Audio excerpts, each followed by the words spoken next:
Bonjour à tous et bienvenue dans les mardis de l'immigration. Alors déjà, je voulais vous présenter ma petite mascotte du côté de Montréal, le petit nouveau-né, né au Québec, voilà, le 5e de la famille. Ça, c'est Monsieur Patch, voilà, notre petit toutou qui va faire le début d'émission avec moi. Donc aujourd'hui, j'avais très envie de vous parler en fait de ce qui va vous arriver. Et notamment, vous allez entendre beaucoup de personnes vous dire qu'il faut repartir à zéro, que quand on arrive ici, il faut beaucoup d'humilité, être humble. C'est une réalité et je pense que pour y arriver, une des choses que je peux vous conseiller de faire, c'est de vous dire que chaque problème, chaque petite chose qui vont vous arriver, il va falloir les transformer en défis. Voilà, il va falloir faire de chaque moment, il va falloir relever vos manches et puis essayer de voir la vie de façon positive. Je pense que c'est très très important. C'est important pour vous. Et puis surtout, vous allez voir, il y a un très joli témoignage aujourd'hui de Catherine qui est arrivée il y a à peu près 2 ans au Québec. Et vous verrez que pour les enfants, ça peut être assez simple, comme ça peut être un peu compliqué. Et je pense qu'il faut absolument, dans votre processus, dans le processus de mise en place de cette immigration, il faut intégrer vos enfants et surtout, il faut intégrer les challenges qu'ils vont vivre. Vous allez vivre un choc culturel, mais ils vont également vivre un choc culturel. Vous avez la possibilité aujourd'hui d'inscrire vos enfants dans différents systèmes scolaires, que ce sera le système scolaire français de France ou le système scolaire québécois, francophone. Si vous n'êtes pas résident permanent, vous pouvez aussi choisir le système scolaire québécois anglophone. Donc voilà, c'est des discussions qu'il faut avoir. Et puis surtout, bien essayer de dire à vos enfants que bah oui, ils vont vivre un choc, oui, ils vont vivre un changement. Et je pense que c'est une des choses auxquelles nous avions préparé nos enfants et surtout les plus jeunes, de leur dire que effectivement ici on parle français, mais un français différent. Et que quand ils vont entendre parler de cartable, quand ils vont entendre parler de classeur, quand ils vont entendre parler de duotang, quand ils vont entendre leur professeur ou leurs camarades de classe leur parler, ce sera très différent. Et surtout, il y a... Voilà, après c'est un conseil que je vous donne, vous le prenez ou vous le prenez pas, mais c'est vrai que moi je m'étais efforcée de dire à mes enfants, n'allez jamais corriger un Québécois qui vous parle, que ce soit un autre camarade de classe ou un adulte. Leur français, c'est le français du Québec. Et c'est pas parce que votre français est différent que c'est le français qui prévaut dans ce pays. Le français qui prévaut ici, c'est celui des Québécois. Et quand on vous parle d'un classeur, bah pour nous le classeur c'est comment dire, comme un cahier en fait, hein, avec des petites barres métalliques. Ici un classeur c'est un meuble de rangement dans lequel on va classer des dossiers. Quand on va vous parler de cartable, bah, pour un enfant qui arrive d'Europe, de France, le cartable c'est le sac à dos, c'est le sac d'école. Ici un cartable c'est un classeur. Voilà, il y a plein de petits mots comme ça sur le chewing-gum, c'est une gomme. Il y a, je sais plus, la gomme pour effacer, c'est une efface. Il y a plein de petits mots de vocabulaire comme ça et je pense que allez chercher des vidéos sur internet sur le langage des écoliers en fait au Québec. Je pense que c'est important de le faire, je pense que c'est important de préparer vos enfants. Vous devez les préparer à ce changement et à ce choc culturel. Et dites-vous une chose, c'est que dans la plupart des écoles, il y a entre 60 et 90 nationalités représentées. Il y a un multiculturalisme absolument incroyable ici à Montréal. Mais si vous choisissez une autre ville que Montréal, si vous vous retrouvez à Sherbrooke ou à Québec, ils vont être entourés quasiment que de Québécois. Et que même si au Québec, et que le Québec s'est construit sur l'immigration, et que même si il y a des personnes qui seront certainement d'origine différentes que celles du Québec, ça peut être des origines qui viennent de 2, 3, 4 générations en dessous. Donc je veux dire, et des personnes qui sont nées au Québec et qui sont complètement québécois, et donc avec un français, un langage, une communication qui est différente. Vous devez vous préparer, mais vous devez absolument préparer vos enfants. Et ça, c'est vrai que j'en ai jamais parlé dans aucun live, parce que c'est vrai que je ne touche pas non plus que des familles. Je touche aussi je touche vraiment des tranches d'âge je dirais du jeune de 17-18 ans jusqu'aux retraités. Donc c'est vrai que excusez-moi si je focalise aujourd'hui beaucoup sur les enfants, mais vous verrez pourquoi avec la suite, notamment avec l'histoire de Catherine. Il y a des enfants qui ne supportent pas ce changement, il y a des enfants qui ont fait des dépressions, il y a des parents qui ont décidé de tout quitter pour retourner en France parce que leurs enfants ne supportaient pas, parce que les maris ne s'y retrouvaient pas. C'est pas toujours facile de s'adapter à cette nouvelle culture, de s'adapter à ces différences, de comprendre pourquoi est-ce qu'il faut repartir à zéro. On a beau avoir 30 années d'expérience et on a du mal à l'entendre et à l'accepter. Alors, avoir du mal à l'entendre et à l'accepter, ça ne veut pas dire qu'il faut absolument que vous repartiez de zéro. Il y en a qui le font, il y en a qui ne le font pas. Mais vos enfants, en tous les cas, eux, c'est une vie complètement différente. C'est une culture complètement différente, une communication complètement différente, des réactions complètement différentes. Et ils vont l'entendre. Et si vous ne les avez pas préparés psychologiquement, s'ils ne savent pas et si vous ne leur dites pas de se mettre un peu en sommeil pour être à l'écoute de l'autre et à l'écoute de cette culture, pour justement, eux, s'adapter, et ben, ils vont être en souffrance parce qu'ils n'auront pas été préparés à ça. Et je pense que c'est important de les préparer. Ça ne veut pas dire que tout sera fait, ça ne veut pas dire qu'ils ne subiront pas de choc culturel, mais moi encore, mes fils, en fait, ont du mal à comprendre, notamment les filles anglophones, parce qu'ils sont dans une école anglophone, les filles francophones, parce que la québécoise francophone, par rapport au fait de sortir avec un garçon, les termes sont différents, la façon se fait de façon différente. Et je veux dire, franchement, je veux dire, on a un fils qui va avoir 18 ans, donc je veux dire, c'est pas un petit. Et il nous disait, c'est pas facile parce que nos cultures sont différentes. Et ça, c'est important, je pense. C'est important à comprendre, à intégrer et à en discuter avec vos enfants. Il faut qu'ils se rendent compte qu'ils vont vivre un vrai changement. Vous n'arrivez pas ici en Europe, vous n'arrivez pas ici en France, vous n'arrivez pas ici au Maroc, vous n'arrivez pas ici en Chine, vous arrivez au Canada, dans la province du Québec. Et la province du Québec est très différente de la province de l'Ontario, est très différente de la province du New Brunswick. Chaque province a sa culture, a sa façon de faire, même si globalement vous êtes au Canada et que les Canadiens ont une façon de faire qui est assez globale et générale. Après, il y a des entités, et je l'ai déjà dit, en fonction de la ville dans laquelle vous allez vivre, en fonction du quartier dans lequel vous allez l'habiter, il va se passer des choses. Donc c'est vrai que c'est très important. Et je pense que vous devriez un peu aller poser des questions sur la parenthèse immobilière, parler à Fabrice, parler de ces quartiers, il les connaît bien, surtout si vous êtes vous venez d'Europe et que vous avez un peu des habitudes de vie, d'une façon de faire, n'hésitez pas à aller poser toutes ces questions sur la parenthèse immobilière, n'hésitez pas à contacter Fabrice pour vraiment essayer de comprendre les quartiers, comprendre comment ça se passe. Alors il saura surtout vous parler de Montréal, parce qu'il est beaucoup sur Montréal, mais voilà, je pense qu'il faut vraiment ne pas hésiter à expliquer à vos enfants ce qui va se passer en fait pour eux. Et même si vous les mettez dans une école française, dans un système français, je pense que c'est très important d'abord d'essayer de voir si vous pouvez leur faire visiter l'école, si c'est possible,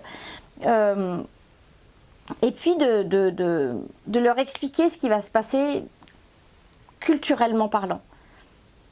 Parce que je veux dire, peut-être que si vous arrivez de Paris ou d'une grande ville, culturellement parlant, vous aurez le sentiment que le changement est moins fort. Et encore, je peux vous dire que c'est quelque chose d'assez costaud.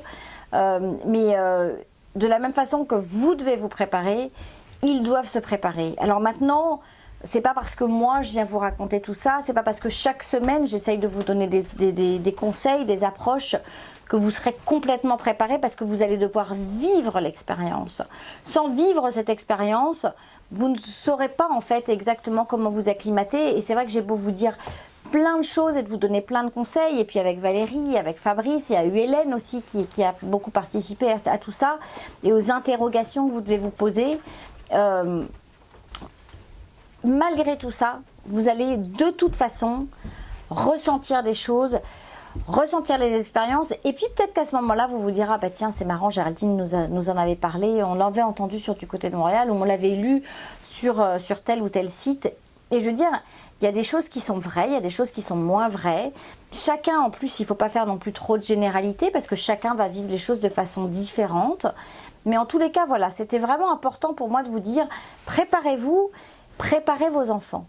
Préparez aussi vos familles au fait que vous allez avoir 6 heures de décalage horaire. Que vous n'allez pas être là chaque week-end ou à chaque événement de famille, chaque baptême, chaque événement important, vous ne pourrez pas forcément être là et retourner.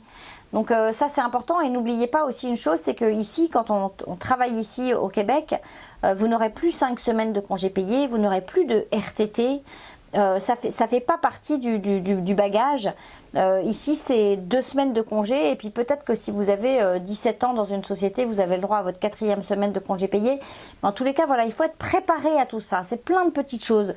Donc préparez-vous et préparez vos enfants. Et si vous les mettez dans le système québécois, c'est pareil. Ils n'auront plus du tout les mêmes vacances. Les enfants dans le système québécois, ils ont une journée pédagogique à peu près par mois. Donc c'est une journée où ils sont à la maison. Par mois, parfois 2, ça va dépendre des mois. Et puis ils vont avoir 2 semaines à Noël, 1 semaine de vacances au mois de mars, qu'on appelle la semaine de relâche, et après ils vont avoir les vacances d'été. Et ça s'arrête là. Les vacances toutes les 5 semaines, pendant 2 semaines, ça n'existe pas ici. Souvent la pause déjeuner, c'est pareil, elle est assez courte aussi. Et puis ils vont avoir des boîtes à lunch, des lunchbox. Il faut absolument que vous ayez ces discussions avec les enfants. Quitte à leur montrer des films d'ados un peu nord-américains, des films de petits jeunes, pour qu'ils se rendent compte de ce que c'est qu'une école, un peu entre guillemets, fonctionnement nord-américain. Essayez peut-être de les faire rêver un peu, ça peut aider. Enfin voilà, donc j'avais besoin de vous parler de ça, de vous parler de vos enfants, de vous parler de vous, de votre préparation. Et puis... j'espère que toutes ces émissions vous servent à quelque chose, vous apportent vraiment des éléments chaque semaine. On essaye vraiment de vous donner, d'être le plus proche de la réalité, d'être le plus proche de ce que vit une personne qui fait le choix de venir s'installer ici et d'immigrer ici au Canada, au Québec et parfois plus particulièrement à Montréal.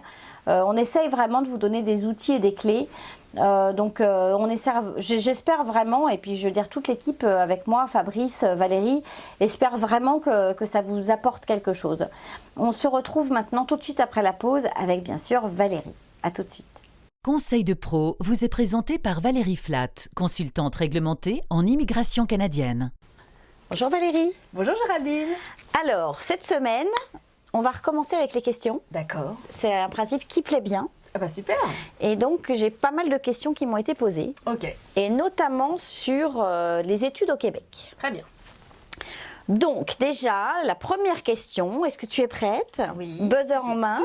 Toujours prête. Est-il possible d'obtenir un permis d'études, donc pour venir étudier au Québec, Oui. quel que soit l'âge? Ah oui, quel que soit l'âge, oui, ça c'est la beauté de l'éducation au Canada en général. Même pas le Québec, c'est le Canada. C'est-à-dire qu'ici, en fait, ils mettent en avant la reprise des études. En tant qu'adulte? En tant qu'adulte, il n'y a pas de problème. On reprend ses études, on change même complètement de domaine de formation, on se refait une nouvelle vie. Ils sont ouverts à tout.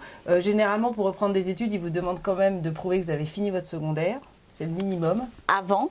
Avant. Il y a quelques années. Oui, vous avez fini secondaire, ou ils vous offrent la possibilité de faire un cursus pour adultes pour finir le secondaire ici. D'accord. Il faut, de toute manière, pour faire des études post-secondaire, il faut avoir son secondaire en main. D'accord. Et le secondaire, en fait, c'est validé qu'on a 12 ans d'études, c'est ça? 11 ans d'études au Québec. D'accord. 11 ans d'études au Québec, donc si vous avez été jusqu'à la première, au moins, ça marche. Ça marche, ok. Donc ça, c'est une bonne nouvelle. Il faut être allé jusqu'à la première sur un système scolaire français. Je ne sais pas sur les autres pays à quoi ça correspond, mais en tout cas... Il faut avoir fini sa première, ceci dit, il faut l'avoir validée. Donc la deuxième question, c'était justement, est-il possible de venir étudier à plus de 40 ans dans un niveau collégial ou universitaire? Donc collégial, c'est ce qui est tout de suite après ces fameux 11 ans d'études. Exactement. Donc ce qu'on appelle un cégep. Un cégep, le collège. Ils appellent ça ici le collège. Le collège. Donc le cégep, il y a le cursus général qui dure 2 ans. Bon, je ne suis pas non plus une experte en éducation. Non, mais... voilà. Donc le cégep général, c'est 2 ans qui vous donnent en fait l'accès à l'université. D'accord. Où il y a les techniques. Donc les DEC, c'est ça, ou les AEP, je crois, ou DEP, voilà. Là, AEC. du coup, c'est qui vous donne sur 3 ans. D'accord. Et à la fin de ça, en général, c'est un diplôme sur un métier spécifique. Ah oui, là, c'est très spécialisé. Voilà, c'est ça. Vous choisissez tout de suite un domaine de formation. De formation, c'est ça. Donc là, c'est pour vous voulez devenir ambulancier, designer d'intérieur, esthéticienne, designer d'intérieur, boulanger, pâtissier. Ah, c'est ça. Donc c'est des métiers, je dirais, plus techniques, peut-être. C'est ça. Des formations plus techniques et des métiers. Ouais. Et c'est des métiers en demande généralement. C'est ça. L'avantage du Canada et du Québec en particulier, c'est que quand même ces formations-là, ils les mettent sur le marché et puis c'est contingenté ou pas suivant la demande du marché. Donc vous êtes sûr de trouver du travail à la sortie. Complètement. Parce que si c'est pas contingenté, ça veut dire que vous allez vraiment trouver du travail, en veux-tu, en voilà. C'est ça. Si c'est contingenté, donc ça veut dire qu'ils vont prendre quand même les meilleurs élèves ou les meilleurs postulants, même étrangers. Ils vont peut-être donner un quota pour les Québécois, Canadiens et un autre quota pour les étudiants étrangers. Et ils vont prendre les meilleurs des deux. Mais à la limite, c'est bien que ce soit aussi contingenté parce que vous êtes sûr aussi à la sortie de pouvoir d'avoir un travail. Alors que s'il laissait ouvert à tout le monde, il y aurait trop de monde sur le marché pour ce type de formation. On est d'accord. On est d'accord. Alors, une question un peu plus technique, c'est quelles sont... Ça fait peur, hein. Ça fait peur. Parfois, j'ai un peu peur avec les questions. Je me dis, je m'engage à quoi? C'est quelles sont les étapes pour obtenir un permis d'études? Ah, ok. Non, parce que je prends des risques. Hein. On fait presque du live avec Géraldine. C'est sans parachute. On ne coupe rien. On ne coupe rien. On est parti, c'est parti. C'est en silence, on tourne. Donc, les étapes pour obtenir son permis d'études. Donc, quand on est à l'étranger, c'est ça, et qu'on veut venir étudier au Québec, il faut obtenir un CAQ. Personne n'y coupe. Personne n'y coupe. Les enfants comme les parents, tout le monde obtient son CAQ. Alors, comment on obtient un CAQ? Un CAQ. On veut faire des études. Alors, quelle est la première étape? La première étape, c'est déjà de trouver un établissement. D'accord. On trouve un établissement qui veut bien de nous. Ok. Et on demande une lettre d'acceptation. De l'établissement. De l'établissement. Et c'est une fois qu'on a cette lettre d'acceptation de l'établissement. Oui, on fait sa demande de CAQ. Ok. Sur le site du ministère du Québec, donc c'est le MIDI. C'est ça. Voilà, pour ne pas confondre. La première étape, c'est le ministère du Québec. Une fois qu'on a son CAQ, son certificat d'acceptation du Québec pour venir faire des études au Québec, on fait sa demande de permis d'études en ligne sur le site du ministère de l'Immigration fédérale, CIC. C'est ça. Donc voilà. Ça fait plusieurs petites étapes. Il y a 3 étapes. Lettre d'admission, CAQ, permis d'études. Vous n'avez pas compris? Contactez Valérie. Je le répéterai avec plaisir. Alors, où puis-je obtenir ou trouver le montant des frais de scolarité et pourquoi est-ce que c'est important en fait de pouvoir... Dans les écoles, généralement, il y a les barèmes appliqués suivant que vous êtes québécois, canadien ou étudiant étranger. Parfois, pour les Français, il y a le tarif canadien qui est applicable. Il y a des accords entre la France et le Québec qui vous permet d'avoir des tarifs vraiment préférentiel parce que du coup vous payez ce que payent les Québécois pour les formations justement techniques dans les cégeps. C'est ça. Donc ça vaut vraiment le coup. Donc en fait il faut aller sur chaque établissement et si c'est un établissement public, généralement c'est la commission scolaire qui va vous donner les tarifs. Si c'est un établissement privé, l'établissement privé, généralement, c'est en ligne. Vous allez trouver les tarifs. C'est indiqué. C'est public, enfin, il n'y a rien à cacher. Et on a besoin de connaître le montant de... Ah oui, de toute manière, sur la lettre d'admission, l'école est obligée d'indiquer quels vont être vos droits de scolarité, si vous en êtes exempt ou pas. S'il y a des accords entre la France et le Québec, par exemple, ou si pour X raison, ils veulent vous donner une bourse ou je ne sais pas, mais ils vous indiquent quel est le montant que vous devrez payer pour la première année d'études. Et ils doivent indiquer autre chose d'important sur cette lettre? Aussi, forcément, le papier en tête de l'école, l'adresse de l'école, le nom du programme, date de début et de fin du programme des études. D'accord. Exactement. Donc si c'est un programme de 3 ans, date de début, date de fin après les 3 ans. Et le montant de la scolarité. C'est ça. Donc ça, c'est vraiment important à obtenir. Par année, ouais, c'est par année. Qu'est-ce que la preuve de capacité financière? Alors ça, c'est votre capacité à pouvoir justement payer plusieurs choses. Les frais de scolarité, l'avion, l'assurance médicale. Dans certains cas, vous devez en avoir une. Pour les Français, parfois non, ça dépend. Les $500 de frais, ce qu'ils appellent d'établissement, de déménagement. Donc c'est tout ce que c'est $500, c'est rien, quoi, que ça va coûter beaucoup plus cher que ça. Mais eux, ils ont indiqué 500, on les prend. Et qu'est-ce qui me manque? Non, c'est bon, frais de scolarité, frais d'établissement, voyage et assurance et les $500. Puis le fait de pouvoir vivre un petit peu... c'est les frais de subsistance. Ouais, c'est ça, frais de subsistance. Okay. Alors ça, vous allez les trouver sur les sites du Midi. C'est très facile. Dans la catégorie permis d'études, en fait, il y a exactement qu'est-ce que vous devez... Donc, en fait, il y a la preuve de capacité financière et les frais de subsistance. Vous trouvez les deux. La preuve de capacité financière, c'est... Englobe tout ça. Ça englobe tout. D'accord. C'est les frais de subsistance, frais de scolarité, assurance, $500 de 1 et voyage. D'accord. Les billets d'avion. Ok. Donc ça, c'est important. Et alors, comment est-ce qu'on peut apporter cette preuve? Qu'est-ce qu'on doit fournir comme document? Il y a plusieurs documents que vous pouvez apporter. Généralement, on vous demande avis d'impôt, les avis d'imposition de l'année dernière, donc. Vos 3 derniers relevés de compte en banque, une attestation du banquier qui fait la liste de tous vos avoirs, parce que généralement, vous avez plusieurs comptes, donc il fait la liste de tous vos avoirs et puis il déclare qu'à la fin, vous avez ce montant total disponible pour payer vos études. D'accord. Donc, généralement, pour une petite famille de 4, c'est en gros 27-30 000 $. D'accord. Et si c'est des parents qui envoient leur enfant, c'est eux qui doivent fournir à leur enfant une attestation, une lettre? Oui, c'est les parents qui démontrent qu'ils ont la capacité financière de financer les études de leurs enfants. D'accord. De leurs enfants au Canada ou au Québec. De leurs enfants, pardon. Ok. Oui. Ok. Alors, petite question, ça je ne sais pas si c'est compliqué ou pas, oui. Comme nous sommes presque en live. Est-ce que les frais de scolarité sont les mêmes pour tous les étudiants étrangers? Ou est-ce que ça dépend d'un pays à un autre, d'accord? Oui, ça dépend des accords en fait. D'accord. A priori, c'est vrai qu'il y a une grosse partie qui dit étudiants étrangers, voici vos tarifs. Mais ceci dit, on sait que par exemple la France, il y a des accords qui vous permettent de payer les tarifs canadiens, c'est ça, plutôt que québécois puisque l'accord a changé. Et donc c'est vrai que c'est un avantage. Ouais, c'est ça. Par contre, certains autres étudiants, eux, ils vont payer plein pot. C'est ça. En fonction des pays, il faut qu'il y ait des accords. Est-ce que tu sais s'il existe des exemptions de droits de scolarité? Exemption, je ne sais pas s'il en existe. Je sais que, par exemple, pour les Français, il y a des choses qui sont vraiment... très intéressantes. C'est très intéressant, c'est voir zéro... Alors, ils disent 0 pour frais de scolarité et puis $300 pour juste frais d'inscription et frais de dossier, frais de dossier d'ouverture. Bon. Mais en gros, ça revient à 0, quoi, quand même, avec les accords entre la France et le Québec. Donc, c'est vraiment très intéressant. Alors, j'ai entendu parler d'entente de coopération internationale ou d'entente bilatérale. Et est-ce que tu sais s'il y a des quotas par rapport à ça et par rapport à ces informations? Là, je ne réponds pas. Ça, tu sais pas. D'accord. Bip, buzzer. Là, j'en appelle à mon joker.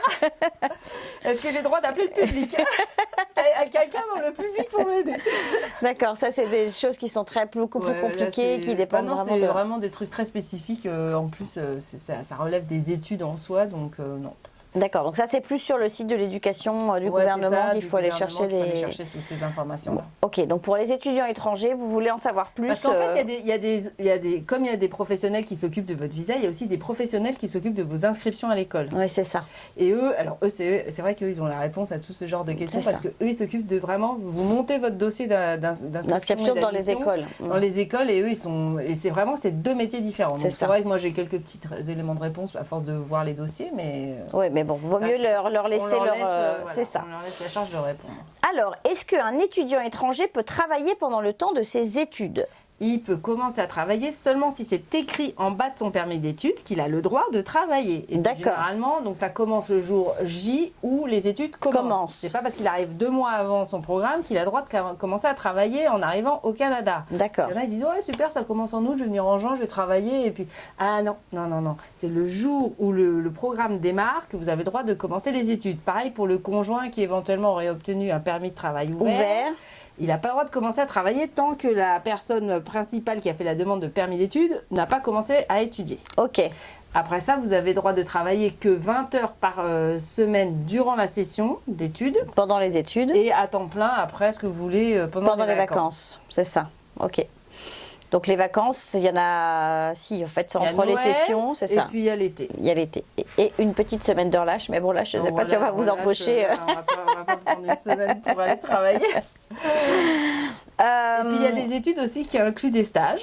Donc ça c'est intéressant parce que généralement vous obtenez en plus un permis de travail qui vous autorise à travailler à plein temps pendant une session. Ça c'est chouette. Ça c'est chouette parce que du coup vous allez faire votre stage. C'est un permis vous ne payez pas, vous en faites la demande en même temps que vous faites la permis d'études. Vous dites que vous signalez qu'il y a un stage obligatoire inclus dans la formation. Et du coup l'agent va vous délivrer un permis d'études pour la même durée. Il ne faudra pas en abuser. Il est seulement pour le stage inclus dans les études et pas pour le travail.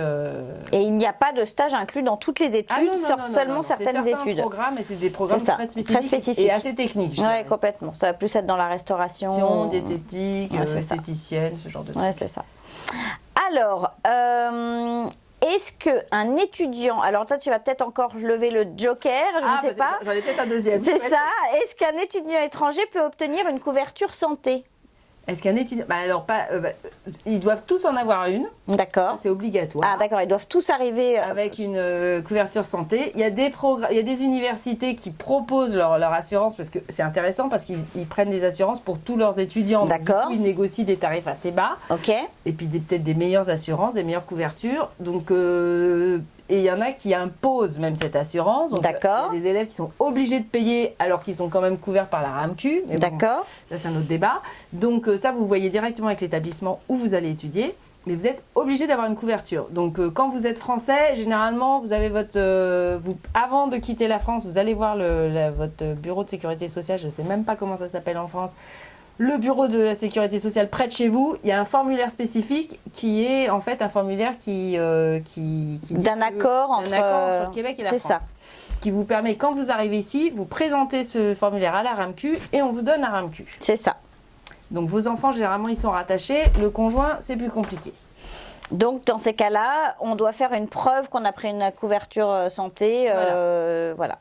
En arrivant à l'aéroport. C'est à l'aéroport que l'agent va vous demander est-ce que vous avez une assurance santé pour la durée de vos études. Oui, monsieur, j'ai mon formulaire, je suis d'accord France-Québec. Parfait, parfait. Et si vous n'avez pas ce formulaire, c'est qu'on doit le prendre à l'extérieur. Il faut le prendre avant de partir de France. Donc l'agent, il sait que les Français, ils ont le droit. Donc il va dire, vous n'avez pas votre formulaire, ça va peut-être retarder. Prenez une assurance au moins pour vous couvrir 1 ou 2 mois en attendant. C'est ça. Et sinon, il peut les remettre dans l'avion ou pas? Qu'est-ce qui se passe? Non, mais le problème, c'est plus une histoire d'émission du permis d'études.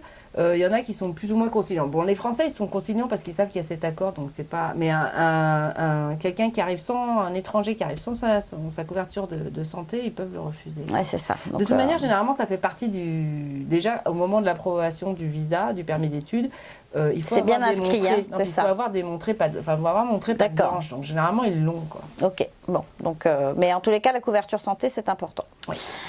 Alors... est-ce qu'il est possible, alors là on vient sur quelque chose d'un peu plus petit je pense, est-ce qu'il est possible de participer à un programme d'échange étudiant entre universités, entre écoles? Bien sûr. Et dans ces cas-là, c'est le même permis d'études qu'il faut? Ça dépend si c'est... si, parce qu'il y a des écoles qui imposent que l'élève vienne faire, surtout à l'université, je dirais. À l'université, si vous faites un échange interuniversitaire, pour que vos études soient reconnues, dans le cadre de cet échange, il faut que vous ayez étudié sous un permis d'études. D'accord. Donc moi, je recommande le permis d'études. Même si c'est moins de 6 mois et que techniquement, vous n'en avez pas besoin, prenez-le parce qu'il n'y a que comme ça que vos notes vont être finalement reconnues. D'accord. Donc, généralement, de plus en plus, les universités, elles le demandent. Quoi. Et il y a une durée maximum pour ce type d'échange en général? Ah non, parce qu'il y a des programmes d'échange qui peuvent durer 1 an. D'accord, ok. Donc, du moment qu'il y a un accord entre les universités, ça fonctionne. Oui, il n'y a pas de problème. Ok. Après leurs études au Québec, oui.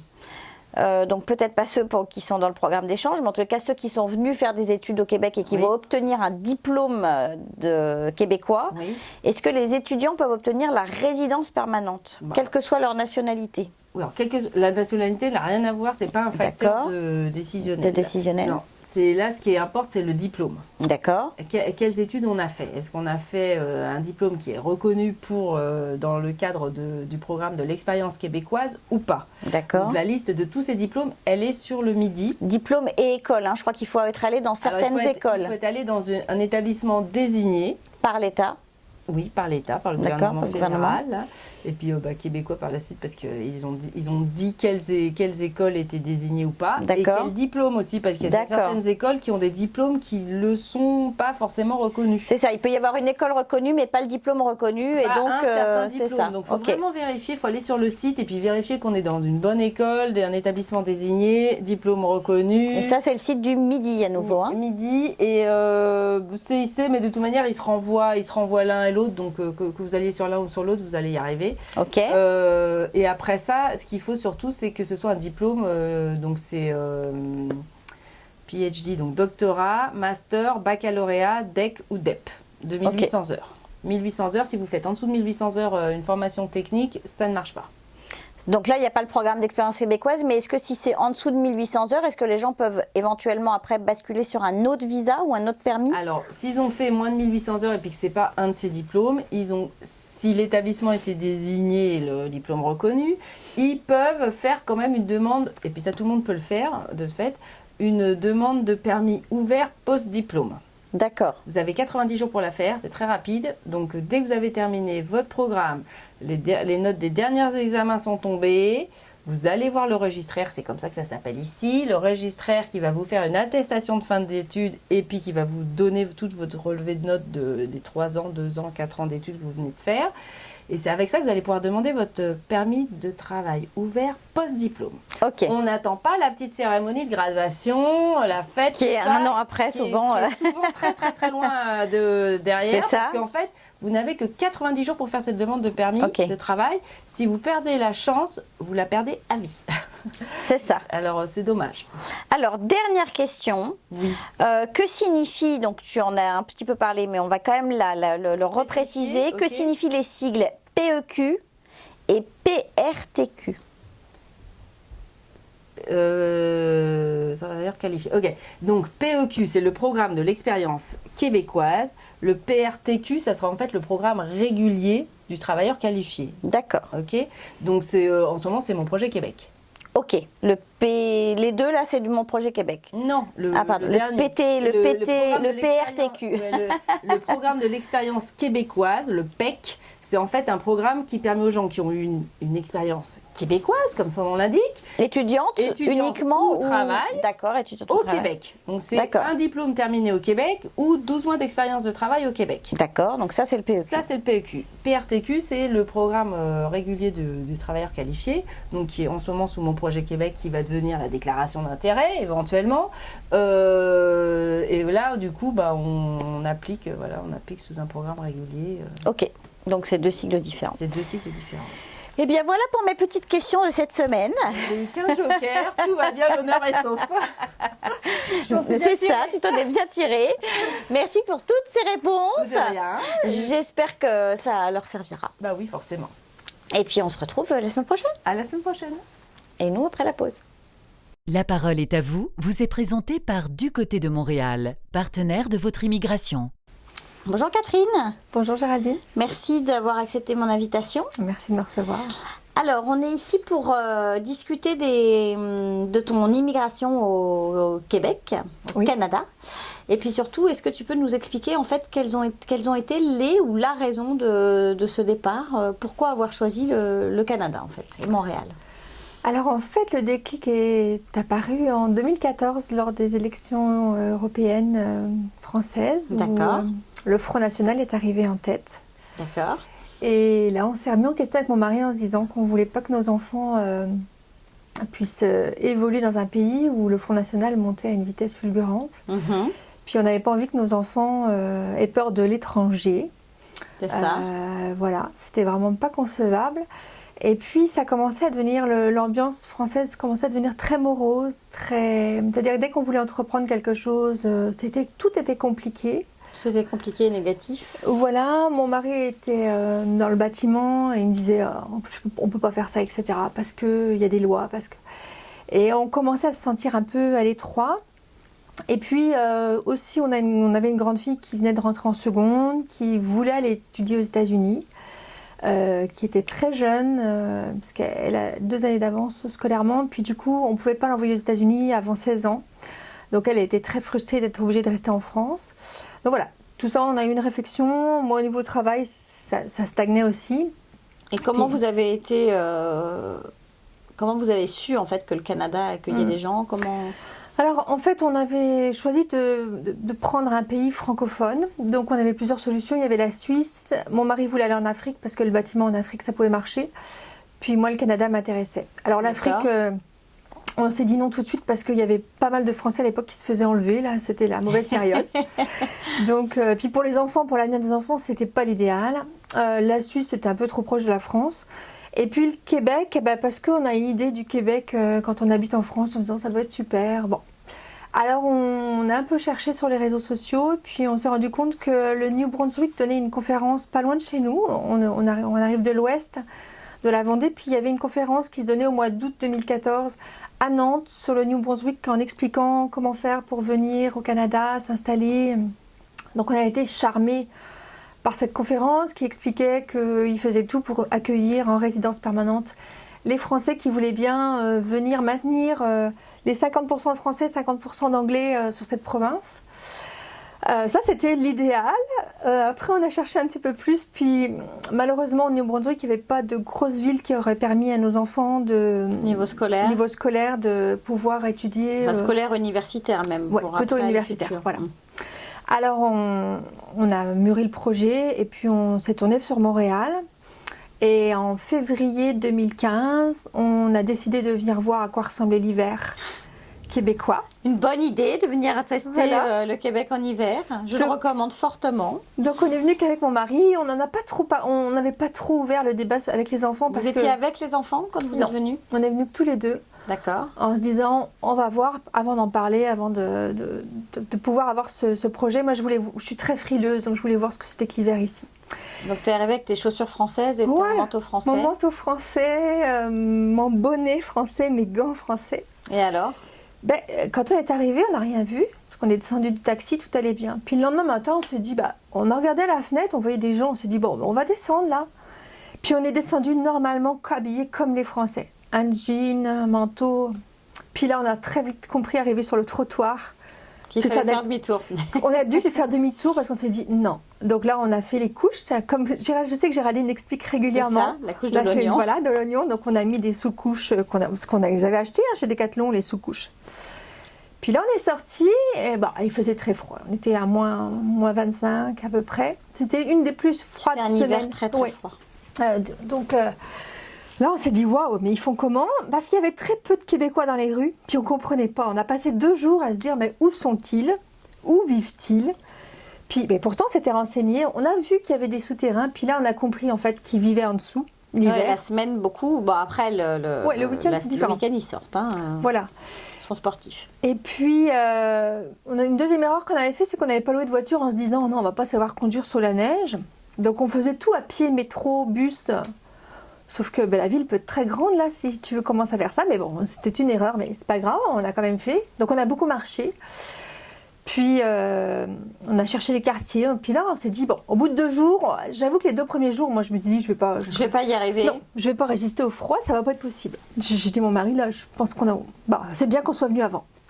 Puis le 3e jour, quand on a vu comment ils vivaient, puis on a été vraiment touchés par la gentillesse des Québécois, par leur accueil, par ce côté très chaleureux. Vous pouvez pas, en effet, sortir un plan de métro. Les gens viennent vous dire, est-ce qu'on peut vous aider? Fantastique. Bon, moi, j'avais décidé de venir ici en reprenant des études. Au début, c'était pas ça. On voulait faire la résidence permanente de France. Mais moi, mon souhait, c'était de repartir à zéro au niveau de professionnel. Puis de chercher un job qui me plaise. Et on a bénéficié ce mois de février. C'était la Nuit Blanche. Tous les ans, il y a la Nuit Blanche à Montréal, qui est une nuit ouverte à tous les domaines artistiques et toutes les écoles d'art, entre autres, sont ouvertes, les musées, etc. C'est toute une nuit où tout est ouvert. Puis là, j'ai découvert l'école de joaillerie de Montréal, où je suis allée, j'ai visité, j'ai vu les gens travailler cette nuit-là. Puis là, j'ai dit, voilà, c'est ce que je veux faire, je veux devenir joaillère. Alors... en une nuit révélation. Révélation, je dis, voilà, c'est vraiment, je sais pas, ça m'a touchée. Alors on est rentré en France, on se disait bon, c'est faisable maintenant, renseignons-nous sur résidence, comment on fait. Moi, est-ce que j'allais être admissible aussi pour les études? Et c'est avéré qu'en tant que Française, en ayant un baccalauréat français, j'étais admissible au cégep du Vieux-Montréal, associé à l'école de joaillerie. Ça posait pas de problème. Cégep du Vieux-Montréal. Oui, je suis au cégep du Vieux-Montréal pour les études. Donc c'est un DEC. Donc pour tout ce qui est matière français, philo, etc. Et puis tout ce qui est matière technique, je suis reliée à l'école de joaillerie de Montréal. Donc je me partage entre les deux écoles. D'accord. Alors le cégep, c'est un collège d'éducation générale et professionnelle. C'est après ce qu'on appelle le secondaire. Voilà. Et on peut y aller à n'importe quel âge. Oui. Ça, voilà, je pensais pas que j'aurais pu. En plus, ça, c'était vrai. Et le DEC, c'est le diplôme d'études collégiales. Ce sont des diplômes techniques en 3 ans en général. Oui, c'est ça. Voilà. Et en fait, les étrangers sont les bienvenus sur ces programmes-là. J'ai envie de dire qu'il n'y a pas de sélection particulière. Si vous avez un bac et que vous avez eu des très bonnes notes, enfin des notes correctes aux matières générales comme le français, la philo, l'anglais, vous avez le droit de vous êtes dispensé. C'est ça. Voilà. Mais il faut quand même avoir au moins 12 sur 20. Oui, c'est ça, il faut avoir eu 12 pour être dispensé. Voilà. Mais donc, on a quand même le droit à l'étude. Tu as ça, toi, de la littérature québécoise? Oui, bien sûr. Ouais, ça, systématiquement, ce qui est normal. Parce que, mais en fait, j'ai tout parce que moi, j'ai pas eu 12 sur 20 en français. Donc, je repasse mon bac je repasse le français, je repasse la philo. Waouh! Voilà. Par contre, je suis validée en anglais alors que je parle pas un mot d'anglais. Mais à l'époque, en France, il y a 20 ans, j'avais eu, je sais pas, peut-être 14 sur 20. Donc du coup, ils m'ont validé mon anglais. Génial. Quelle chance. Oui, une chance. Mais voilà, je repasse ces matières-là. Bon. Et alors, les enfants? Alors, les enfants, quel système scolaire as-tu choisi? Voilà, alors il faut juste savoir que pour la résidence permanente, c'était un peu trop compliqué pour nous. C'est ça que j'ai pas dit. On s'est rendu compte long, en fait. Il fallait 2 ans. 2 à 3 ans pour avoir la chance de venir sur le sol. Puis c'était hors de question qu'on attende aussi longtemps. Donc en passant moi par des études, mon mari pouvait avoir un permis de travail ouvert. Puis mes enfants pouvaient étudier aussi. Donc on a choisi cette solution-là. Puis je suis devenue porteuse du projet permis d'études. Pour les enfants, alors c'est vrai que notre choix premier, on était tenté vers l'école québécoise, je ne vais pas le cacher. La deuxième chose qui nous est apparue, c'est que on ne savait pas si on venait là pour 1 an, 2 ans, 3 ans, 4 ans, 10 ans, puisque c'est quand même très incertain. Mon mari, même en ayant fait des centaines d'envois de lettres de la France vers le Canada pour trouver un job, n'avait pas eu de réponse. N'avait eu aucune réponse, il faut être très clair. Pourtant, il est ingénieur en bâtiment et travaux publics. Il avait 45 ans de l'expérience. Ouais, mais il n'était pas reconnu comme ingénieur au Québec. Alors, il avait, lui, ça y est, avant de partir, on avait lancé quand même cette procédure d'équivalence de diplôme. Ça, il faut le dire. Et puis, c'est très important. Voilà. On le répète et le répète. Il faut le faire parce que c'est équivalences de diplôme.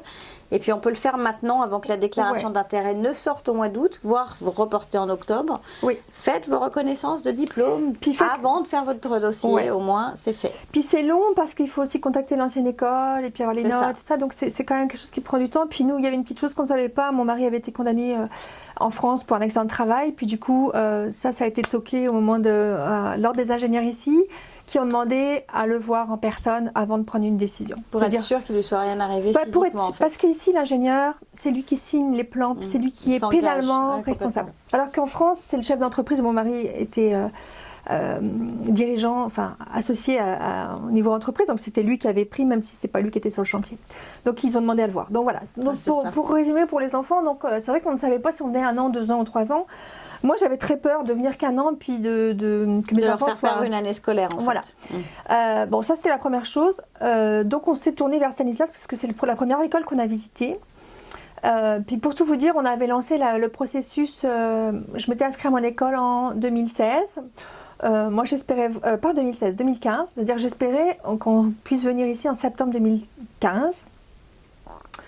Et puis, on n'avait pas vendu notre maison, enfin voilà, c'était pas possible. Donc j'étais acceptée dans mon école, j'avais payé, mais bon, j'avais fait aussi des demandes dans les écoles pour les enfants. Ils étaient acceptés, mais on n'a pas donné suite, parce qu'on n'était pas prêts à partir. Ouais, c'était trop tôt. C'était trop tôt. Et puis on s'est trouvé à un problème avec ma fille à 2 ans d'avance scolairement au niveau français. Et on a essayé de la faire rentrer dans les écoles ici québécoises, et il ne voulait pas l'intégrer au niveau cégep, donc le même niveau que moi, puisqu'elle n'avait que 14 ans à son arrivée ici. Oui, donc elle n'était pas acceptée en cégep. Voilà, et il fallait qu'elle redouble. Et elle ne voulait pas redoubler. Donc on s'est tourné naturellement vers le système français en expliquant et en disant voilà, c'était notre seul moyen. Malgré ça, malgré qu'on s'y soit pris au mois de janvier, elle était sur liste d'attente pour rentrer en première scientifique. Donc voilà, on était dans l'incertitude. Et puis pour mon deuxième, il était aussi en liste d'attente pour rentrer en CE2.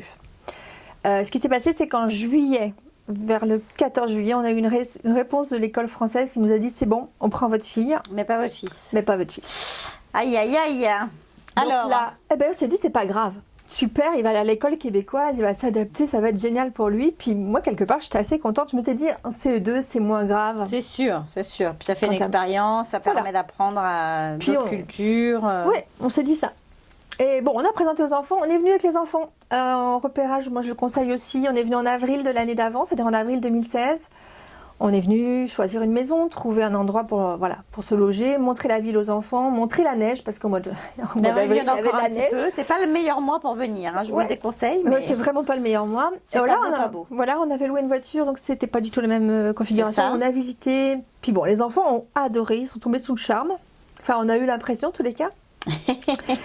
Et alors, comment s'est passée cette intégration pour les enfants? Donc la grande, rien à dire. Ça a été très dur, la marche a été très haute. Il faut savoir que Stanislas, contrairement à ce qu'on peut penser, c'est un lycée quand même qui est français, très sélectif et très élitiste. Donc j'ai la chance d'avoir une grande fille qui fonctionne bien à l'école, mais qui a eu quand même du mal. Le premier trimestre, elle m'a dit, mais waouh, faut que je travaille comme une folle, parce que j'arrive pas. Elle a dû reprendre Maths Québec. Elle a dû reprendre tous les compléments scientifiques qu'elle n'avait pas acquis pour avoir le niveau québécois de maths. Donc maths, sciences, sciences de la nature et puis sciences physiques. Donc ça veut dire que l'école pour elle, c'est de 8h le matin jusqu'à 6h le soir, tous les jours de la semaine. Il faut être très clair, c'est du lundi au vendredi, donc c'est pas le même rythme qu'en France. Et puis une dose de travail personnel énorme. Bon, elle a la capacité, donc c'est passé comme une lettre à la poste, elle s'est fait des amis, c'était parfait. Le petit deuxième a intégré donc l'école québécoise. En 3e année, donc l'équivalent de notre CE2. Et puis au début, ça avait l'air merveilleux au début. Il nous disait quand même qu'il ne comprenait pas tous les mots. Parce qu'un cartable français n'est pas un cartable québécois. Un cartable, c'est un classeur. Voilà. Puis un classeur, c'est pas un cartable. Un classeur, c'est un meuble de rangement où on met justement les cartables. Voilà. Donc ça, il me disait sans cesse, je comprends pas tout ce qu'ils me disent. Ils parlent français, mais pas comme nous. Ça l'interrogeait. Et puis, il y avait autre chose, c'est que l'anglais, au niveau anglais, en France, on ne débute pas l'anglais de bonne heure. C'est ça. Il n'avait jamais parlé anglais, ses petits copains, camarades avaient déjà fait de l'anglais, parlaient anglais. Le professeur ne parlait que anglais. Puis là, il s'est trouvé noyé, ce pauvre petit. Et puis, on était, malgré qu'on soit dans un quartier multiculturel, et puis où il y avait quand même plus d'étrangers que de Québécois, plus de migrants, j'ai envie de dire. Il se faisait parfois traiter de sale français. Tu joues au football comme les Français, tu joues pas au soccer. Il était venu ici parce qu'il faisait du hockey aussi en France, donc il s'est dit je vais me mettre au hockey ici. Puis là, le niveau de hockey, waouh, c'est pas tout à fait le même qu'en France. Donc le temps que tout se mette en place, il a vécu un mauvais moment. C'est-à-dire que Timéo est tombé malade. Dès qu'il y avait cours d'anglais, il tombait malade, puis on nous appelait, il fallait qu'on aille le chercher. Alors, au début, on prenait ça en se disant, bon, allez, tu vas t'y faire. Puis en fait, très vite, il est tombé malade, vraiment. C'est-à-dire qu'il était presque en dépression, il ne jouait plus, il n'avait plus le goût d'aller à l'école, plus le goût de vivre ici. Il voulait rentrer en France. Il voulait rentrer en France, même si nous, on restait. Il était malheureux, il nous le disait, que ses oncles, ses tantes, ses papis, ses mamies, tout le monde lui manquait. Puis que lui, il n'avait pas choisi de venir là. C'est ce qu'il nous disait. Puis que nous, c'était notre choix, mais que lui, c'était pas le sien. Puis que lui, il voulait retourner en France. Puis même s'il était tout seul, il voulait retourner en France, à l'école française, où il parlait français. Et alors là, ça a été un gros choc pour nous avec mon mari. On n'a pas compris sur le moment. Ça a été violent. Moi et ma fille, on s'éclatait totalement dans ce qu'on faisait. Mon mari, un peu moins, parce qu'il faut dire que mon mari... une fois le déménagement passé, le container vidé, les tâches ménagères faites à la maison, lui, il n'avait pas de vie sociale. C'est-à-dire que il cherchait du travail, mais à la française, c'est-à-dire que... Ça lui servait, les tâches ménagères, ça l'amusait pas? Pas trop. Enfin, au début, il s'est jamais plaint, je ne peux pas dire, mais c'était un homme, et puis il me disait, moi, j'ai pas de vie sociale, je vois personne à part mon fils, là. Puis vous, vous éclatez, pas moi. Et j'ai beau envoyer des CV, j'ai aucune réponse, même en habitant au Québec. Alors que je suis ingénieure, puis que je suis prêt à prendre n'importe quel boulot. Il avait refait son CV aux normes québécoises, ça c'était bien fait. CV, bon. Après, on n'avait pas tous les filons, c'est clair. Alors, bon, par la chance, du hasard, mais je ne crois pas trop au hasard, mais on s'est acheté un Thermomix parce qu'on n'avait pas d'appareil ménager, puisque c'est pas le même courant. Hein. Puis de fil en aiguille, la jeune femme qui m'a vendu le Thermomix faisait partie d'une association de Montréal qui regroupe quelques Français puis des étrangers. Alors on a pris part, on s'est un peu obligé à y aller, on s'est dit il faut qu'on arrête de rester aussi qu'entre nous, il faut qu'on s'ouvre un peu. Puis on s'est ouvert, on a rencontré des gens formidables qui nous ont dit bon, vous pouvez pas rester comme ça, il faut faire des 5 à 7, il faut il faut se bouger. Donc je dis à mon mari, allez hop. Et puis de relation en relation, parce que c'est comme ça que ça se passe, puis de petit déjeuner en 5 à 7, il a rencontré quelqu'un qui connaissait quelqu'un. Voilà, c'est comme ça, c'est le réseautage, ça s'appelle. C'est ça. Géraldine je le dis tout le temps. C'est tellement vrai. C'est ça, on réseaute. On réseaute, il a accepté un job d'ingénieur junior, alors que, bon, il était bien confirmé, mais lui, il fallait un job, il fallait qu'il travaille. Dans une entreprise, donc c'est une entreprise québécoise, mais c'est une filiale du groupe Vinci, donc une entreprise française. Donc il a commencé à un salaire. Voilà, le salaire, c'est pas ce qui nous importait, c'était vraiment un job. La première expérience québécoise, c'est ça. Et puis, donc il a été nommé ingénieur junior, puisque l'ordre des ingénieurs l'avait reconnu, mais en tant que junior, pas en tant que senior. Et il a fait son expérience québécoise, et puis d'un peu plus d'un an, une entreprise québécoise est venue le démarcher pour le débaucher, pour travailler sur un nouveau projet, donc ça c'est assez récent. Et il faut avoir l'humilité de recommencer à zéro, puis de prendre ce qu'on nous donne. Faut savoir qu'il est parti à un salaire, là il a augmenté de 60% son salaire en changeant d'entreprise, enfin même au cours de la première entreprise il avait déjà augmenté, mais là voilà. Et puis maintenant, il est ingénieur senior. Et là, depuis aujourd'hui, il va son diplôme reconnu. Là, il a revalidé des choses parce que c'est pas la même législation, donc il a fallu faire des choses. Donc là, je pense que son diplôme va être reconnu enfin en tant que senior. Bon, ça va être une autre phase. C'est ça. Mais voilà. Mais il faut, en tant que Français, il faut être humble et puis accepter le premier job que tu prends, enfin que tu trouves, et puis partir à zéro, puis pas avoir peur, être confiant de tes capacités, parce qu'on a des capacités, on a des compétences qui sont différentes de celles des Québécois, donc c'est aussi une force, on a une force de travail qui est différente de la leur, on n'a pas les... dans notre mentalité, dans notre culture, où c'est le travail bien avant la famille, j'ai envie de dire, ça du coup ça se voit au niveau travail, puis au niveau performance ici. Donc ça, les employeurs aiment quand même. Et toi, après 2 ans, moi, ton bilan après 2 ans, c'est... Alors, est-ce que tu trouves qu'ils sont toujours aussi gentils, aussi accueillants aussi... Alors, ouais, ils sont gentils, accueillants, mais j'ai un peu plus de réserve, parce que là, je suis en plein dans le choc culturel. Je suis en plein dans la différence culturelle. C'est-à-dire, la première année a été merveilleuse, extraordinaire. C'était la lune de miel. Là, je suis dans la différence culturelle où je ne me retrouve pas pleinement française... C'est-à-dire que moi, j'ai des habitudes de vie, de façon de parler, tu en parles souvent, mais... puis ici, on est dans le politiquement correct, c'est-à-dire qu'on ne s'énerve pas, on dit les choses en aménageant, bien enrubanné, voilà. Et puis parfois, moi, je suis un peu impulsive, puis je mets pas de ruban, quoi. Alors, de toute façon, les gens me connaissent, je suis assez, je suis vraie, puis je suis quelqu'un de très franc, puis qui va droit au but. De toute façon, on peut pas non plus changer du tout au tout. Mais vous voyez, par exemple, je me surprends quand j'envoie un courriel. Quand c'est des Québécois, maintenant, je fais mon courriel à la française. C'est ça, puis après on le reprend. Puis après, je me remets au début, puis là j'enrubane. C'est ça. Et ça, je faisais jamais ça. Il n'y a pas très longtemps là. Ça y est, je commence à passer la cape de m'adapter. C'est ça. On écrit d'abord tel qu'on le sent, et puis après on va. Et ça, je pense que c'est très important. Et ça, il n'y a pas longtemps que je le fais. Mais on l'enrubane parce qu'on comprend au bout d'un certain. Moi, j'ai beau en parler et le dire. On en avait déjà échangé, mais tant qu'on ne l'a pas vécu. Tout à fait. Il faut le vivre. En fait, le vivre. Même en ayant lu plein de choses, en ayant écouté des émissions, en fait, tant que tu le vis pas, que tu n'es pas là, puis on ne peut pas le comprendre, en fait, clairement. On ne peut pas comprendre ce que c'est que d'enrubanner. Alors, le premier enrubanage, c'est de toujours commencer par « Bonjour, monsieur Untel. » Oui. J'espère que vous allez bien. Oui. C'est vrai. Dans les magasins, on vous demande toujours si vous allez bien. Et ben dans un mail, pareil. Dans un contact téléphonique, pareil. Moi, je me rappelle, premier job que j'ai eu, donc j'étais commerciale. Donc commerciale, on appelle les entreprises, on fait de la prospection téléphonique.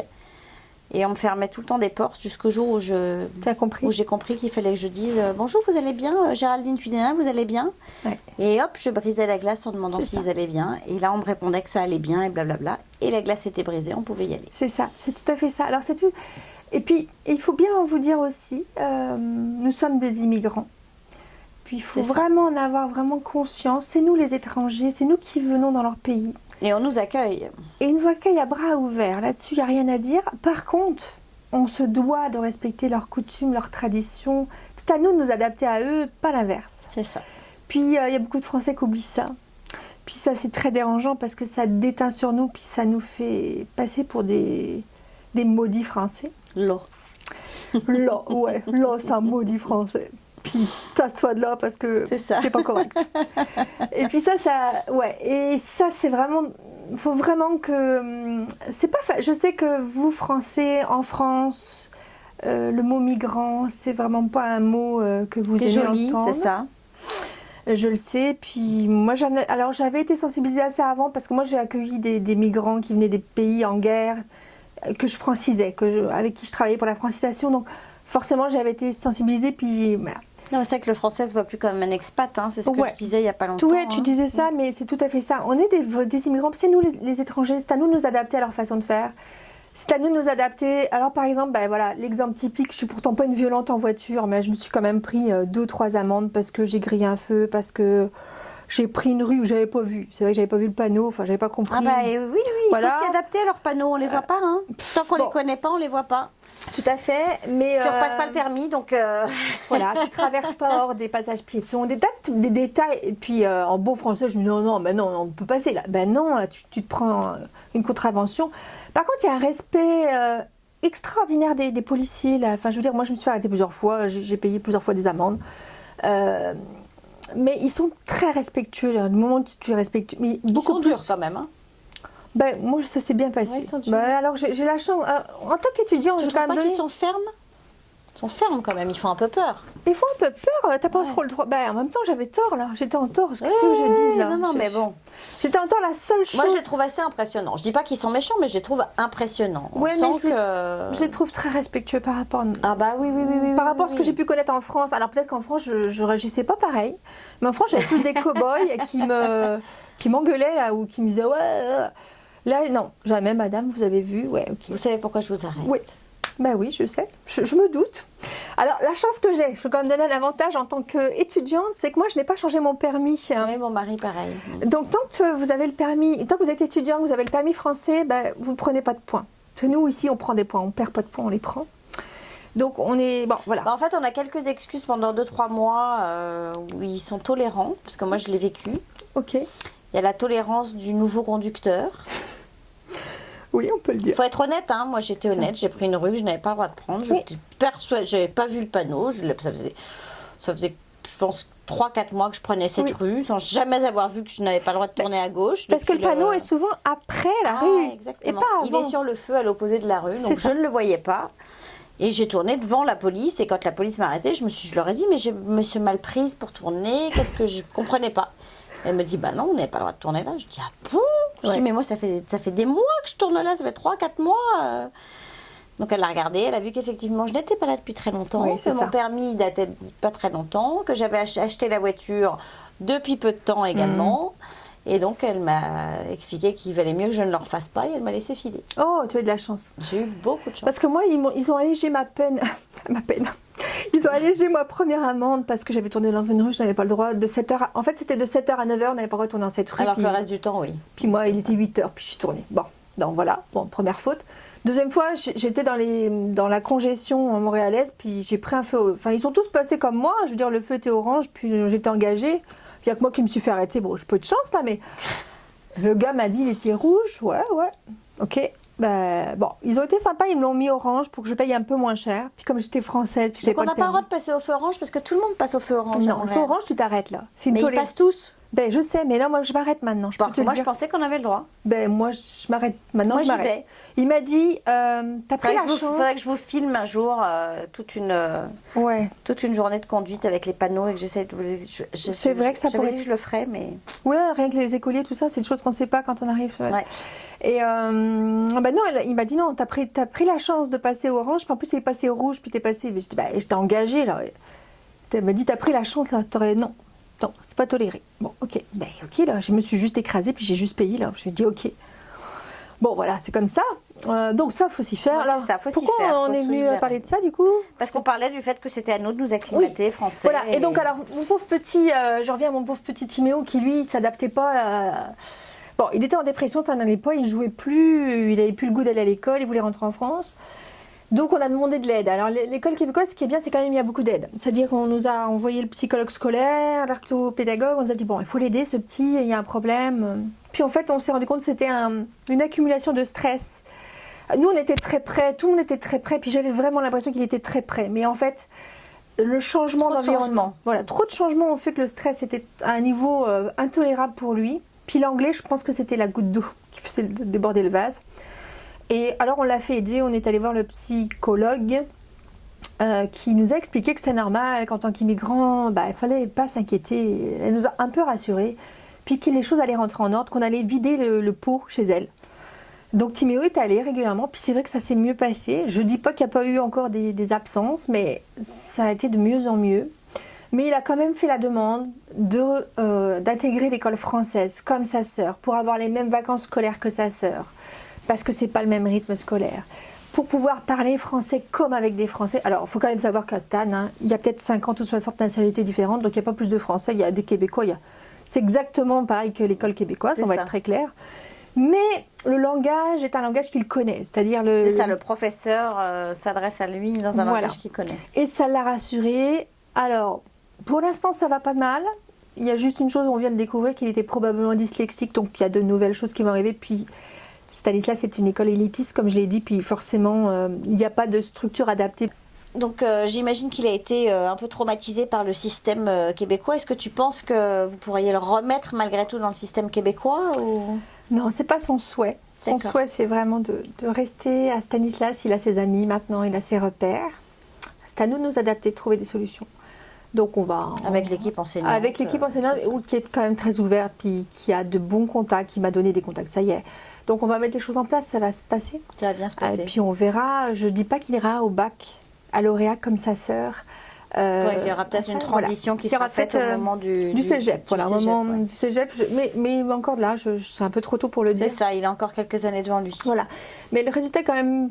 positif, le bilan pour vous, au bout de 2 ans, la famille en général La famille est contente, la grande est plus qu'enchantée parce que les portes se sont ouvertes 5 fois plus grandes qu'en France. Je m'explique, elle est en terminale scientifique, elle a fait tous les compléments québécois de mathématiques, de sciences et du coup ça lui permet d'intégrer l'université tout de suite sans passer par une maths sup, maths spé que vous connaissez en France, pas passer de concours, donc là elle est acceptée à Polytechnique en aérospatiale. Parce qu'il y a l'histoire de la cotère. Géraldine, tu as peut-être déjà parlé de ça, non? Je sais pas. Oui, la cotère, c'est effectivement la cote de l'élève en fonction de sa matière, de ce qu'il fait, de l'établissement, référencé par rapport à d'autres établissements. Enfin voilà, c'est un mode de sélection. C'est un mode de sélection et en général, pour se baser sur quelque chose qui est une notion qu'on connaît en France, pour médecine, ou archi, il faut avoir une cotère entre 32 et 35. Donc, voilà. Ouais, encore. Donc, médecine, en plus, il y a entretien, etc. Plus l'entretien, c'est ça, il y a une sélection. Alors, vous râlez sur les sélections en France et les étudiants ont fait tout un bazar empêchant ceux qui veulent passer leurs examens de pouvoir les faire. Ben, je peux vous dire que c'est marrant parce que ça les fait râler de l'autre bout de l'Atlantique qu'on sélectionne, mais alors quand ils viennent ici ou ailleurs à l'étranger sélectionner une université qui sélectionne, ça les choque pas. Ouais. Alors regardez votre copie les gars, parce que si vous voulez vous faire des études à l'étranger, vous serez forcément sélectionné. Donc ouais, et puis là ça part sur les notes de la première, de la terminale, et pour Ilona, elle a été acceptée en aérospatiale, donc c'était son vœu premier. McGill, c'est seconde, première, terminale. Il ne faut pas avoir eu une note en dessous de 14 dans les matières fortes qui sont maths, sciences, d'ailleurs même c'est toutes les matières. On a quand même des copains dont le fils s'était fait fermer la porte, et c'est parce qu'il a eu je ne sais pas combien de notes à 20 au bac, que le père a envoyé les résultats du bac en disant regardez à côté de qui vous êtes passé. Qu'une demi-heure après, il leur appelait en disant ok, on prend. Et parce qu'il avait eu un 12, un trimestre sur 3 années de scolarité. Non, c'est assez. En sciences naturelles en plus. Ouais. Donc c'était pas. Non, il y a une vraie sélection. Oui. Et Ilona, c'est vrai que pour l'aérospatiale, il n'y avait que 50 places, c'était contingenté, 50 places sur tout le Canada. Donc il y avait des élèves français forcément qui postulent aussi. Donc c'était son premier objectif.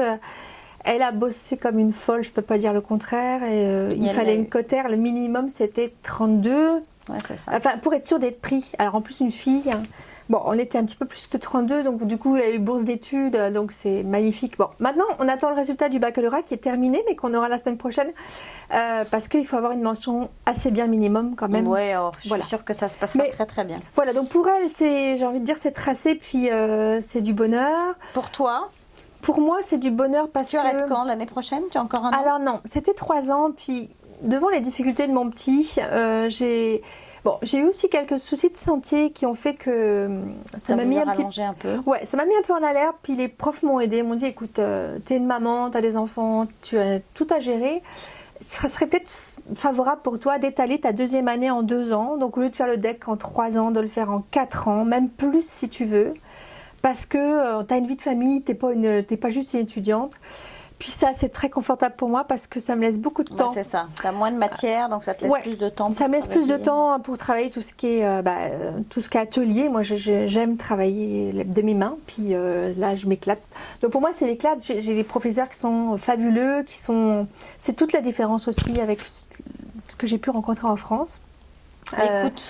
L'écoute des professeurs, l'attention, et puis on est dans l'encouragement quotidien. T'es capable, je l'entends 25 fois par jour, t'es capable, tu vas y arriver. Ils n'ont jamais le doute que tu ne réussisses pas. Il n'y a aucun échec, ce ne sont que des expériences. C'est-à-dire que si tu rates quelque chose... Ça, c'est une jolie phrase, il n'y a pas d'échec, ouais, c'est pas un échec, là. Je te l'ai volée, cette phrase. Tu me l'as volée, mais c'est pas grave. C'est avec plaisir, parce que vraiment... C'est très belle, cette phrase. Il n'y a pas d'échec, il y a des expériences. Et puis même au tout début, j'ai rencontré des jeunes filles qui avaient 17 ans, qui étaient avec moi. Forcément, moi j'en avais 45, 46. Et puis au bout d'une session, elles te disent j'arrête, je vais faire autre chose. Puis en tant que mère, là, t'es complètement... tu dis quoi? T'arrêtes, mais tes parents vont dire quoi? Mais mes parents ils sont d'accord, hein. J'ai le droit de m'être trompée, je vais changer, je vais essayer autre chose. Puis ça, c'est pas du tout notre culture, on va dire. Mais ça, c'est vraiment le fun parce que c'est ouvert. Puis voilà, donc non, moi j'ai des gens... alors l'école de joaillerie c'est une vraie famille pour moi. J'ai vraiment... c'est pareil, c'est des gens qui viennent de tout le monde entier. Beaucoup de Québécois quand même, mais c'est une petite famille. Tu as trouvé des gens de ton âge ou pas? Ouais, quand même. Alors, il y a quand même la formation continue, c'est-à-dire que moi je suis dans la formation régulière, puis il y a la formation continue, c'est-à-dire ça c'est assez drôle aussi ici. Ouais, c'est des cours fabuleux. Le soir, donc ou l'après-midi de midi à 5h ou de 18h à 22h. C'est ceux qui sont en emploi. Qui après leur job viennent travailler, viennent prendre des cours à la joaillerie, puis travaillent. On y va le week-end aussi, le samedi, dimanche on a des cours, puis il n'y a pas de problème. Puis donc du coup là j'ai plus de gens de mon âge, mais que je retrouve en atelier quand je fais. Mais dans ma classe, là je dois être la plus vieille là cette année. Est-ce que je suis la plus vieille? Pas sûre. Non, je suis même pas sûre que je suis la plus vieille. Mais voilà. Mais en fait ça pose pas de problème. C'est vraiment bon. Voilà, je suis peut-être bien tombée. Mon école d'art est une école vraiment. Non, je pense que c'est une vérité.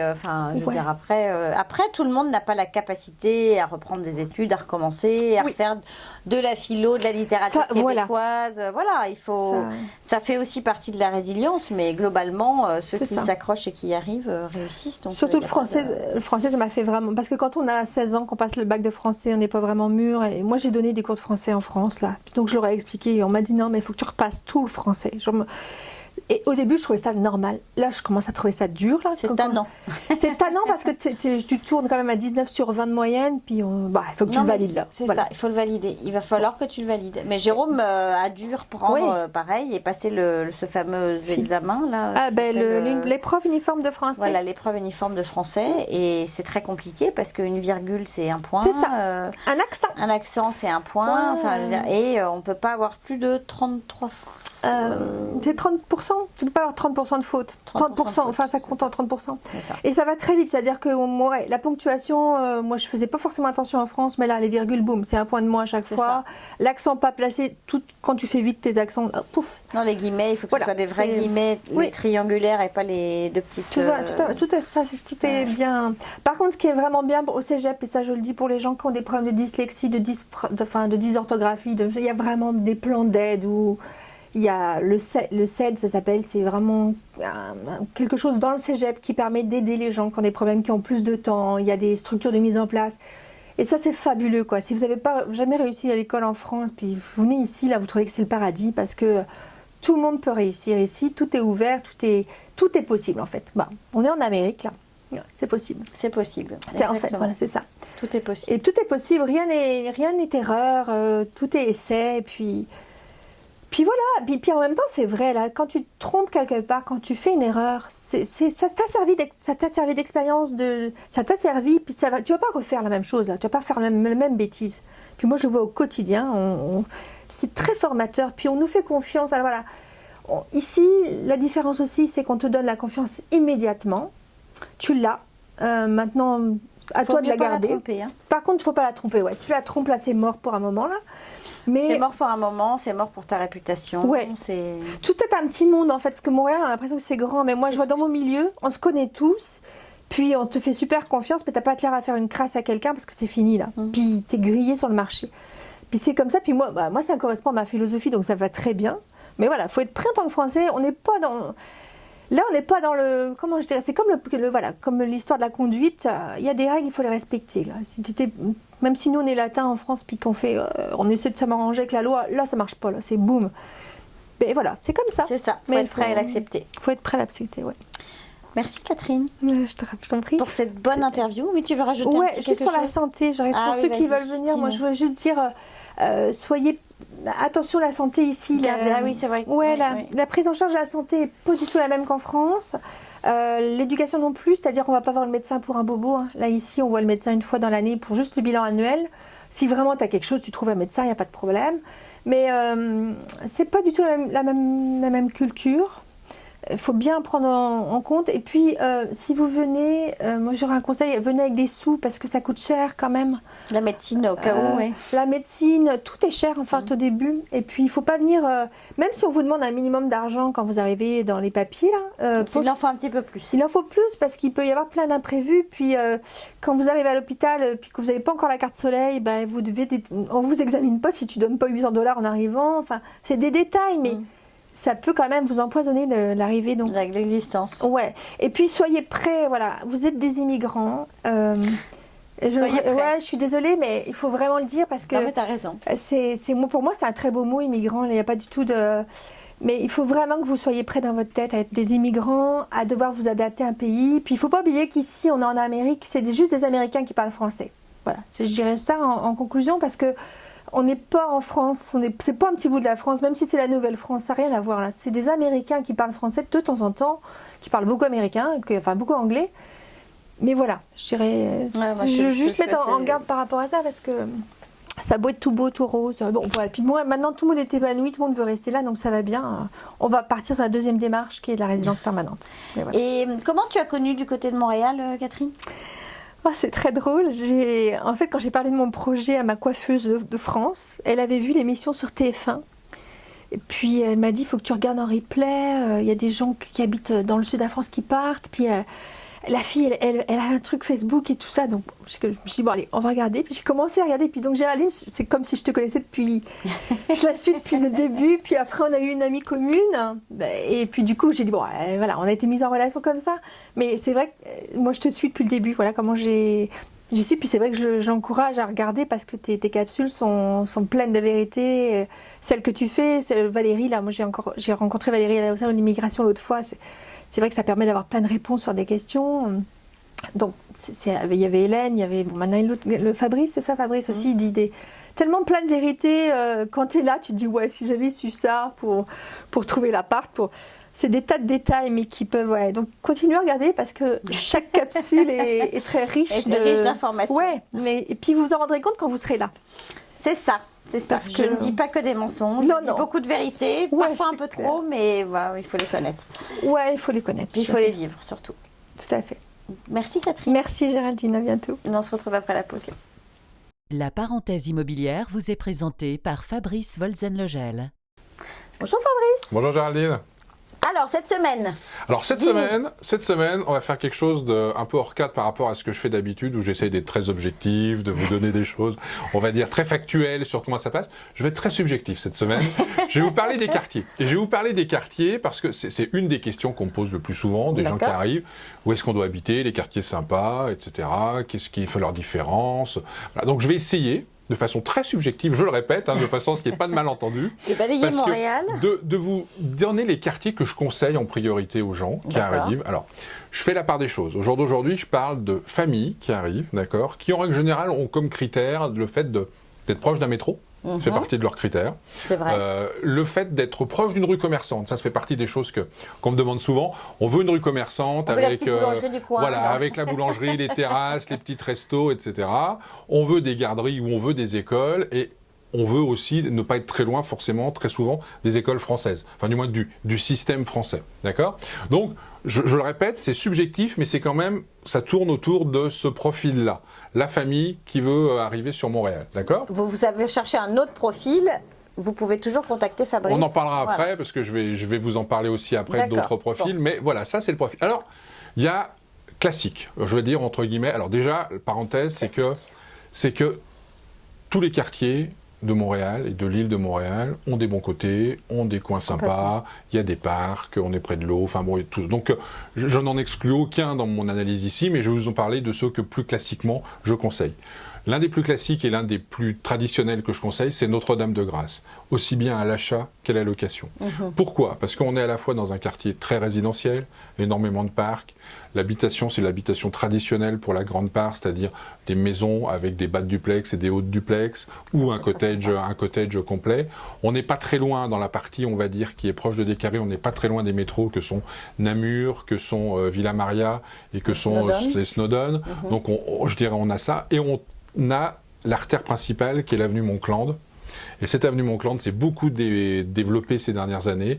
Vous avez maintenant Village. Voilà, Montcland Village. Vous avez des restaurants sympas, vous avez des boulangeries, vous avez des bouchers, vous avez tout un écosystème plutôt agréable où vous pouvez aller vous balader à pied. C'est un quartier qui est très vert, il y a beaucoup d'arbres, c'est vrai que c'est très joli. C'est une vraie valeur sûre au jour d'aujourd'hui sur Montréal pour une famille de s'installer ici. C'est quoi, un quart d'heure en métro à peu près du centre-ville, 20 minutes, c'est ça, un quart d'heure, 20 minutes et du centre-ville. L'école du système français la plus proche va être Marie de France, qui est pareil aussi, encore à un quart d'heure, 20 minutes, même pas. Donc c'est véritablement un bel endroit pour arriver. Complètement. Voilà. L'autre quartier qui est aussi un très bel endroit pour arriver, qui est entre guillemets un petit peu plus cher, c'est Outremont. Outremont, vous avez 3 axes principaux qui remplissent ces fameuses avantages d'avoir des rues commerçantes. C'est Van Horn, c'est Bernard, et puis c'est Laurier, d'accord ? Donc là, vous avez la proximité aussi du plateau, la proximité du Myland. Donc vous avez véritablement, là aussi, un environnement avec des parcs. Vous êtes au pied de la montagne, donc vous pouvez monter sur la montagne, donc le Mont-Royal, pour aller vous promener, faire du ski de fond. C'est des très très beaux quartiers. C'est des quartiers où, quand vous arrivez, vous ne vous trompez pas, d'accord ? Alors, on va me dire qu'il y a pas mal de Français. Oui, il y a pas mal de Français, notamment à Outremont, un peu moins à Notre-Dame-de-Grâce, mais malgré tout, c'est très cosmopolite et vous avez un environnement quand même varié qui vous permet de vous intégrer dans de bonnes conditions. La valeur montante maintenant, parce qu'on a donc ces 2 quartiers qui sont des classiques et des valeurs sûres, on a la valeur montante, c'est Verdun. Verdun, c'est dans le sud-ouest de l'île de Montréal. C'est un quartier qui historiquement était un quartier plutôt populaire, un quartier plutôt ouvrier, qui a connu une évolution ces 10 dernières années, mais qui s'est accélérée ces 4-5 dernières années, autour de Wellington, l'avenue Wellington. Alors l'avenue Wellington, on ne peut pas parce qu'elle commence au Vieux-Montréal et elle finit beaucoup plus loin.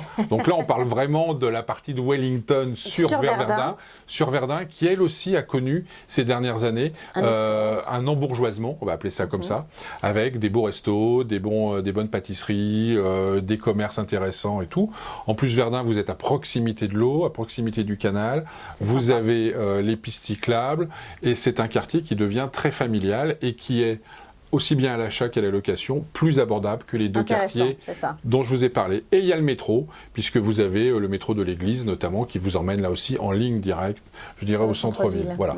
On est par contre à Verdun plus éloigné, c'est peut-être plus compliqué de mettre ses enfants à l'école du système français. Parce que là on commence à être un petit peu plus loin. Voilà.